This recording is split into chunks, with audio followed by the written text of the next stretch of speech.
क़ियामत की एक निशानी प्यारे नबी सल्लल्लाहु अलैहि वसल्लम ने यह भी बताई है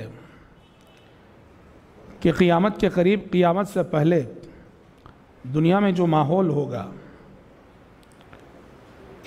उस माहौल की अक्कासी करते हुए आपने फरमाया, मुस्नद अहमद की रिवायत है और राज़दार रसूल हुज़ैफ़ा बिन यमान रज़ी अल्लाह अन्हु रावी हैं, कहा कि क़ियामत से पहले ऐसा होगा कि लोग एक दूसरे के हक़ में अजनबी बन जाएंगे। तो क़ियामत की एक निशानी क्या है कि लोग एक दूसरे के हक़ में अजनबी बन जाएंगे, और उसको हदीस के अल्फाज में वक़ूअत तनाकुर बैनन नास, क्या मतलब है लोग एक दूसरे के हक़ में अजनबी बन जाएंगे। अजनबी किसे कहते हैं? जिसे हम जानते नहीं, जिसे हम पहचानते नहीं, उसे अजनबी बोलते हैं।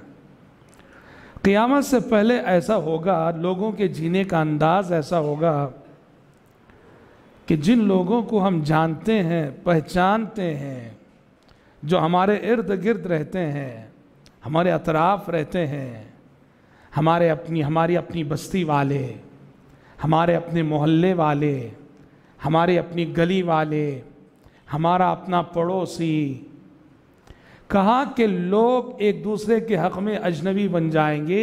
जीने का अंदाज़ ऐसा रहेगा, लोगों में न ताल्लुक़ात न क़ुर्बतें, मतलब ये हुआ नफ्सी नफ्सी का आलम होगा।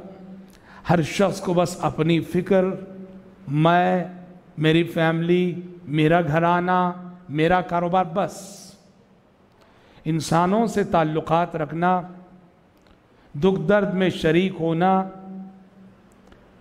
इंसान देखिए, दूसरे जानवरों के मुकाबले में इंसान की ये सिफत है, इंसान एक मानूस होने वाली मखलूक है। वो अपने जैसे हमजिन्स लोगों से मानूस होता है, इंसान की पहचान है ये।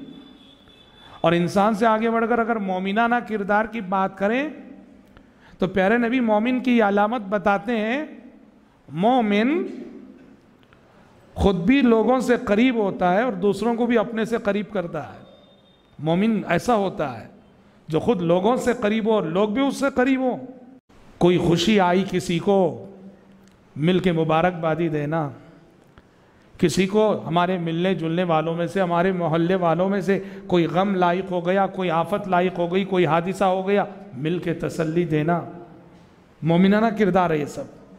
लेकिन क़ियामत से पहले ये सब ख़त्म हो जाएगा।